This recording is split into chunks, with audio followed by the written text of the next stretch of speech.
Que d'émotions et de souvenirs pour ces 4 Lorrains qui, 60 ans après, sont revenus en Russie pour rendre hommage à leurs camarades morts en détention. Ces Français, que l'on appelle les malgré nous, avaient été mobilisés de force et obligés d'aller servir sur le front russe sous l'uniforme allemand. Hier, le Conseil général de Moselle leur a offert ce voyage du recueillement. Correspondance Dominique Derda.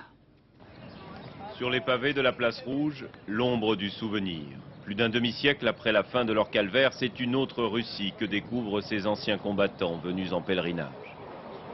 Aujourd'hui, ça vous fait quoi d'être là? Je suis heureux d'être encore de ce monde et d'être parmi vous. Et de venir en touriste? Absolument. Complètement. Oui. Vous êtes un homme libre, vous savez ce que vous faites. L'accueil qu'on nous réserve, Alors, oui. Ah, c'est autre chose. Ces hommes sont des malgré nous. Ils font partie des 130 000 Alsaciens et Mosellans qui, à partir d'août 1942, furent enrôlés de force dans l'armée allemande et envoyés sur le front russe. Prisonniers ou déserteurs, ils se retrouvent entassés dans des wagons à bestiaux et expédiés à Tambov, à 500 km de Moscou.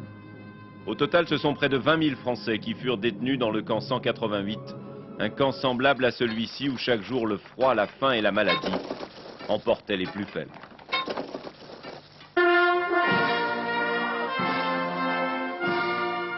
Plus de la moitié d'entre eux sont morts dans la forêt de Rada, et si la Marseillaise résonne à la mémoire de leurs camarades disparus, les malgré nous attendent toujours que l'histoire leur rende enfin un véritable hommage officiel.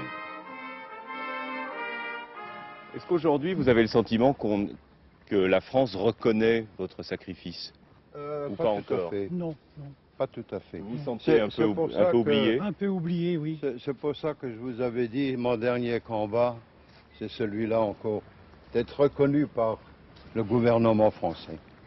Alors retour en France en 1945 ou 1946, il n'y avait ni tambour ni trompette pour accueillir ceux qui, contre leur gré, avaient porté l'uniforme allemand et seules leurs familles pleuraient les malgré nous qui ne sont jamais revenus.